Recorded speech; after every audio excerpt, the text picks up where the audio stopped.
Dear friends, तो मैं हूं आरती। संस्कृति आईएएस के यूट्यूब चैनल पे आप सभी का स्वागत है। मैं हाजिर हूं एक नए विषय को लेकर के। जल ही जीवन है। हमने बचपन से पढ़ा है कि पानी बहुत इंपॉर्टेंट है। जल के बिना जो है कहीं पर जीवन संभव नहीं है और मात्र पृथ्वी एक ऐसा ग्रह है जहां पर पानी है, इसलिए जीवन संभव है। तो आज की रिपोर्ट हमारी है कि भारत में अलग अलग जगहों पर, चाहे वो ग्रामीण इलाका हो या शहरी इलाका हो, पर पर्सन कितना पानी उपलब्ध है। जैसे आप बहुत बार पढ़ते होंगे कि पर कैपिटा इनकम अलग अलग देशों की अलग अलग है, कि भाई भारत में जो है पर पर्सन मिनिमम जो है डेली वेज इतना है या मंथली वेज इतना है। वैसे ही आज हम यहाँ पे देखेंगे कि स्टार्टिंग से लेकर अब तक क्या पर पर्सन जो वाटर की अवेलेबिलिटी है भारत में वो बढ़ी है या घटी है। तो बहुत सारे पहलुओं को यहाँ पे हम बहुत अच्छे से पढ़ेंगे। देखिए क्या है, भारत में कितना पानी उपलब्ध है। तो समुद्र वाला या नदियों वाला हमें देखना है, लेकिन हम यहाँ पे वो वाला पानी यहाँ पे मैंने जो एक तरीके से काउंट करने वाले हैं जो पीने योग्य होता है, जिसका इस्तेमाल जो है हम पीने के लिए या सिंचाई के लिए या घरेलू कामों के लिए इस्तेमाल कर सकते हैं। ठीक है, तो यहाँ पे सारी चीज़ों को वन बाय वन समझेंगे।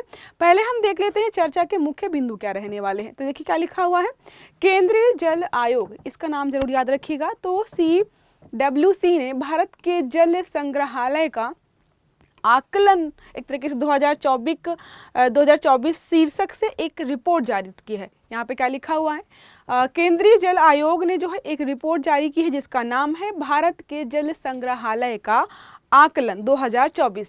यहाँ पे हम अलग अलग जगहों पर जो है औसत वार्षिक जल सर्वेक्षण किया गया है। वहाँ पे अनुमान लगाया गया है कि किस एरिया में, ग्रामीण क्षेत्र हो, शहरी क्षेत्र हो, कहाँ पर कितना पानी उपलब्ध है। इसको हम वन बाय वन कवर करेंगे। ठीक है, देखिए क्या लिखा है यहाँ पे, जो आंकड़े प्रस्तुत किए गए हैं। तो बोला गया 1985 से लेकर 2023 के बीच के जो भी आंकड़े, देखो इसके पहले भी एक बार सर्वे किया गया था काफ़ी समय पहले, लेकिन उस समय के सर्वे में जो है कुछ ऐसी नदियाँ जो भूटान के साथ जल शेयर करती हैं या फिर जो है बांग्लादेश के साथ या नेपाल के साथ जो जलधाराएँ हमारी शेयर हो रही थी, उनके जल का आकलन सही से नहीं किया गया था, जिसकी वजह से हमारी पहले वाली रिपोर्ट जो थी उसमें थोड़ा सा पर पर्सन जो है औसत वार्षिक जल की उपलब्धता कम दिखाई गई थी। लेकिन जो है इस बार जो है लगभग 2000 से ज़्यादा, ठीक है, 2000 से ज़्यादा यहाँ पर चीज़ें अच्छी चल रही। देखिए क्या लिखा हुआ है, 1985 और 2023 के बीच भारत की औसत वार्षिक जल उपलब्धता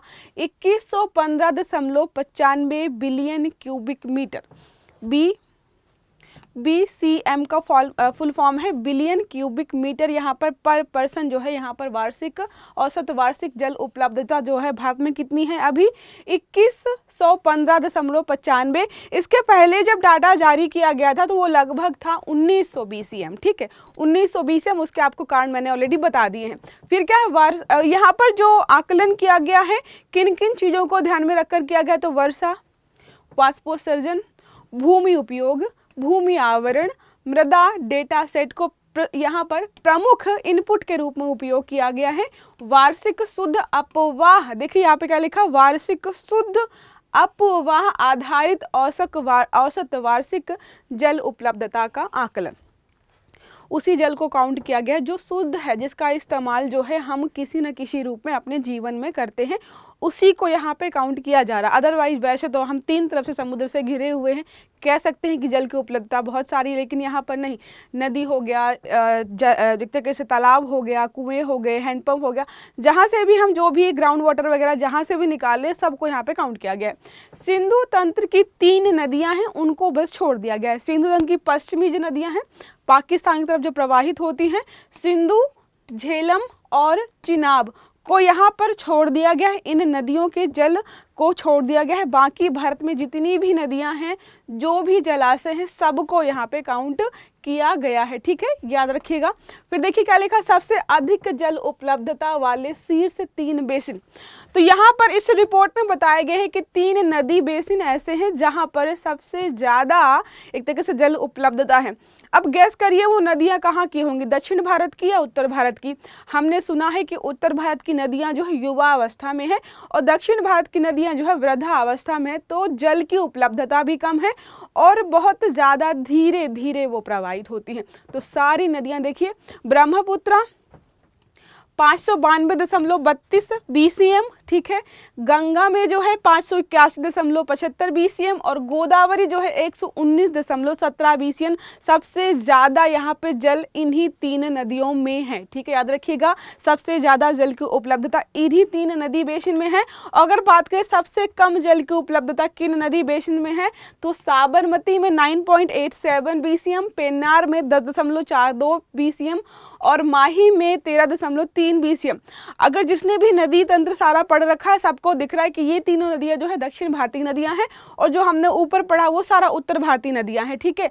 BCM का ये जो आंकड़ा जारी किया गया है लगभग 2115.95 2019 में लगाए गए पिछले अनुमान से अधिक है। मैंने आपको बताया अधिक क्यों है, क्योंकि पिछले बार के आकलन में जो है हमने ब्रह्मपुत्र का कुछ एरिया छोड़ दिया था, मतलब जो भूटान को टच करता है, नेपाल को जो टच करते हैं, जो पानी हम शेयर कर रहे थे, कुछ उनका पोर्शन जो है हमने छोड़ दिया था, ठीक है, जिसमें 1985 से 2015 तक का पानी की उपलब्धता लगभग 1999.2 BCM थी।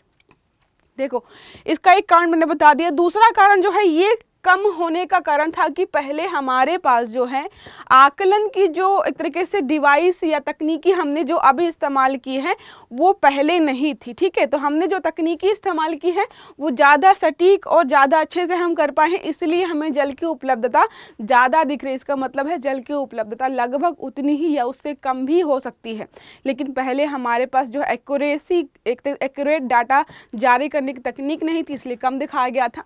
केंद्रीय जल आयोग के बारे में अगर बात करें तो केंद्रीय जल आयोग जल संसाधन के क्षेत्र में देश का प्रमुख एक तरीके से तकनीकी संगठन है। 1945 में तत्कालीन जो वायसराय थे उनकी अध्यक्षता में यहाँ पर जो है परिषद बनाई गई थी, जिसके सदस्य थे BR अम्बेडकर।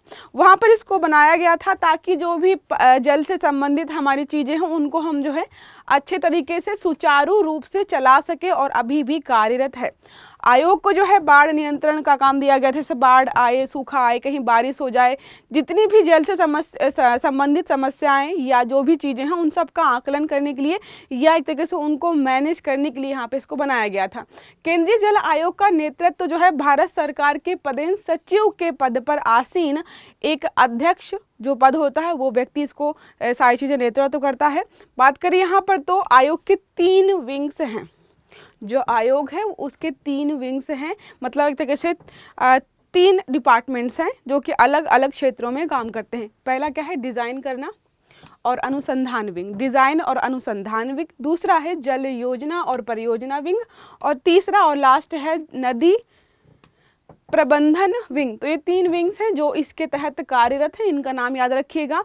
यहाँ पर जो है जल उपलब्धता दिखाई गई है पॉपुलेशन मिलियंस के अकॉर्डिंग और जो है पर कैपिटा वाटर, मतलब पर पर्सन कितने जल की उपलब्धता है ये यहाँ पे दिखाया गया है। टोटल जो है 1951 में जो है हमारे यहाँ पर मिलियन जो पॉपुलेशन के हिसाब से था 361।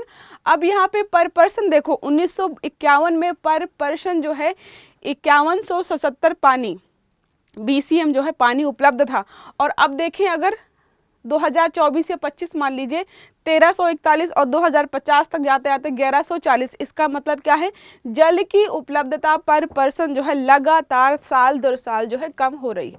हमें दिखाई दे रहा है कि बहुत सारे इलाके ऐसे जो बाढ़ या कभी कई बाढ़ से प्रभावित रहते हैं। जब कहीं बाढ़ आती तो आपको लगता हो कि जल की उपलब्धता बढ़ जाती, नहीं, वहाँ पर पीने के पानी की किल्लत हो जाती कि जो पानी वहाँ रहता है बहुत गंदा रहता है। बाकी बहुत सारे इलाकों में सूखा भी पड़ता है, जिसकी वजह से हमें लगातार दिख रहा है कि जल की उपलब्धता जो है कम होती जा रही है। हमने इतिहास में पढ़ा है बहुत सारी सभ्यताएं नष्ट हो गई क्योंकि वहाँ ज़्यादातर सभ्यता नदी के किनारे बसी हुई थी, तो बाढ़ वगैरह आई और वो नष्ट हो गई। और आज के समय में जो है सभ्यताएं नष्ट हो रही हैं क्योंकि पानी की उपलब्धता लगातार जो है कम होती जा रही है, ठीक है। किसी भी क्षेत्र या देश की औसत वार्षिक जल उपलब्धता काफ़ी हद तक जल मौसम विज्ञान और भू वैज्ञानिक जो कारकों पर निर्भर करती है, ठीक है। मतलब कहाँ पे कितनी बारिश हो रही है या ग्राउंड वाटर जो है ऊपर जा रहा है नीचे जा रहा है क्या कर रहा है, तो उन सब पे जो है किसी भी एरिया की जो है जल उपलब्धता निर्भर करती है। जैसे मान लो आप अगर कि उत्तर प्रदेश बिहार का जो नदी के किनारे वाला एरिया है वहाँ पे जल उपलब्धता अच्छी खासी होगी। अगर आप कहीं चले जाओ राजस्थान या जयपुर साइड तो वहाँ पर आपको पता है कि पर पर्सन जो है जल उपलब्धता कम हो जाती है क्योंकि ग्राउंड वाटर जो है बहुत ज़्यादा नीचे या बहुत कम है, ठीक है। जल संख्या वृद्धि के कारण जो है लगातार जल उपलब्धता जो है कम हो रही है, आपको ऑलरेडी मैंने बताया है। केंद्रीय जल आयोग द्वारा किए गए स्पेस इनपुट का उपयोग करके भारत में जल उपलब्धता का पुनर्मूल्यांकन 2019 नामक अध्ययन के आधार पर जो है 2021 और 31 के लिए औसत वार्षिक प्रति व्यक्ति जल उपलब्धता क्रमशः 1486 क्यूबिक मीटर और 1367 क्यूबिक मीटर होने का अनुमान है। देखो, जब नदी बेसिन की बात करेंगे, ठीक है, तो बिलियन क्यूबिक मीटर, जब पर पर्सन या पर एक व्यक्ति के हिसाब से बात करेंगे तो क्यूबिक मीटर, ये याद रखिए एक तरीके से ये इकाइयों का इस्तेमाल किया जा रहा है यहाँ पर, ठीक है। 1700 क्यूबिक मीटर मतलब है कि काफ़ी जल उपलब्धता कम है, जितनी होनी चाहिए उससे नीचे गए हैं। 1000 क्यूबिक मीटर अगर पानी उपलब्ध है किसी व्यक्ति के लिए कहीं पर तो जल की कमी की स्थिति माना जाएगा, और अगर मान लो कि 500 से नीचे चला गया, इसका मतलब है कि बिल्कुल ही पानी उपलब्ध नहीं है उसके लिए। 500 के नीचे मतलब कितना भी हो सकता है, तो अगर 500 के नीचे जा रहा तो उसको रेड अलर्ट के रूप में यहाँ पे देखा जाता है। वैसे कम तो ये भी है, क्योंकि हमने देखा है 1951 में कितना था, लगभग 5100 से 52 क्यूबिक मीटर था, और अब जो है हम देख रहे हैं कि 2000 पे आ गया है, तो 3000 क्यूबिक मीटर ऑलरेडी कम हो गया है। अब यहाँ पे बात करें तो जल संरक्षण के लिए उठाए गए कदम, आपको पता है जल जो है राज्य का विषय है, तो जल से संबंधित जितनी भी नीतियाँ, जितने भी नियम होते हैं सब राज्य बनाते हैं, लेकिन जो है राज्य को सपोर्ट करने के लिए, जल उपलब्धता को बढ़ाने के लिए, जल से संबंधित समस्याओं का समाधान करने के लिए केंद्र सरकार समय समय पर जो है नई नई योजनाएं लेकर के आती है, ताकि जो है राज्यों की मदद भी की जा सके, साथ में लोगों के लिए भी जल की उपलब्धता को बढ़ाया जा सके, ठीक है। राज्य सरकारों के प्रयासों को पूरा करने के लिए सरकार समय समय पर क्या देती है, तकनीकी और वित्तीय सहायता। कौन? केंद्र सरकार। लेकिन याद रखिएगा राज्य सरकार के विषय के अंतर्गत आता है जल, ठीक है। इसीलिए आप देखते हो दो राज्य सरकारें आपस में जो है कभी इस नदी का विवाद है, जो है कभी उस नदी का विवाद है। नदी के विवाद जो है दो राज्य सरकारों के बीच क्यों होते हैं? क्योंकि जल का मुद्दा जो है, जल का विषय किसका है? राज्य का है, इसलिए। और केंद्र का होता तो शायद ये मुद्दे हमें नहीं दिखाई पड़ते। भारत सरकार राज्य के साथ साझेदारी में 2024 तक देश के प्रत्येक ग्रामीण घर में जो है नल के जल की आपूर्ति का प्रावधान करने के लिए जल जीवन मिशन किस लिए लाया गया था? कि सबके घरों में जो है एक तरीके से टैप वाटर प्रोवाइड करने के लिए जल जीवन मिशन लाया गया था, जो कि केंद्र सरकार का ही था। मतलब केंद्र सरकार राज्य सरकारों की मदद से कर रही थी, मतलब ये उसको आगे बढ़ाया जा रहा था। भारत सरकार के जल आपूर्ति की सार्वभौमिक कवरेज सुनिश्चित करने और शहरों को जल सुरक्षित बनाने के लिए देश के सभी के वैधानिक कस्बे कवर करते हुए है 1 अक्टूबर 2021 को अमृत 2.0 लॉन्च किया गया। देखो, इसके पहले जो मैंने बताया जल जीवन मिशन वो किस लिए है? टैप वाटर हर घर में। दूसरा हमारा यहाँ पे है अमृत 2.0, ये किस लिए है? तो शहरी इलाकों में जल सुरक्षित, एक तरीके से सबको जल उपलब्ध हो, इसके लिए 2015-16 से प्रधानमंत्री कृषि सिंचाई योजना भी लेकर के आए थे, ताकि जो है किसान वगैरह जो भी पानी यूज़ करते हैं, कई बार होता है कि आपको दिखाई देता है या समझ में आता है कि बहुत सारे किसान ऐसे हैं जिनके लिए जल की उपलब्धता बहुत कम है, सिंचाई की सुविधाएं नहीं है, तो उनकी भी सरकार जो है समय समय पर मदद करती है, ठीक है। इसके अलावा भी बहुत सारी यहाँ पर योजनाएं हैं जो सरकार जो है लेकर के आई है। सही फसल एक तरीके से अभियान चलाया गया था सरकार के द्वारा, जो कि जल से ही संबंधित था। फिर इसके अलावा अगर और बात करूँ यहाँ पे, तो हर खेत को जल के तहत जो है अन्य बहुत सारी योजना, ये सारी कृषि से संबंधित हैं, ताकि जितने भी किसान वगैरह हैं उनको जो है तरीके से सिंचाई के लिए जल की उपलब्धता को बढ़ाया जा सके। जल का बहुत कुशलता से उपयोग करती है और आर्थिक रूप से लाभकारी हैं। तो ये जितनी भी योजनाएं चलाई जा रही हैं ये इसलिए भी चलाई जाए ताकि जल की उपलब्धता भी हो सके, साथ में सही से इस्तेमाल हो। पहले जब ये नियम कानून नहीं थे तो लोग पता चला नदियों से पानी निकाल के इस्तेमाल कर रहे, नहरों से पानी बहुत ज़्यादा इस्तेमाल कर रहे हैं। जैसे आपने पंजाब हरियाणा वाला सुना होगा कि उन्होंने जो है जब ग्रीन रेवोल्यूशन हुआ तो पंजाब हरियाणा में ग्राउंड वाटर का इतना इस्तेमाल किया सिंचाई वगैरह के लिए, जब मतलब एक तरीके से लेवल जितना होता है, जितना स्तर तक इस्तेमाल करना चाहिए उससे ज़्यादा किया, जिसकी वजह से वहाँ पर कई इलाके जो हैं सूखे से ग्रसित हो गए हैं और कई जगहों पर जो है ग्राउंड वाटर का स्तर जो है लेवल जो है बहुत नीचे चला गया। तो इस तरीके से कोई इस्तेमाल ना करे कि वैज्ञानिक रूप से एक तरीके से वो आगे चलकर समस्या खड़ी करे। तो सरकार इन बातों का भी यहाँ पे ध्यान देती है।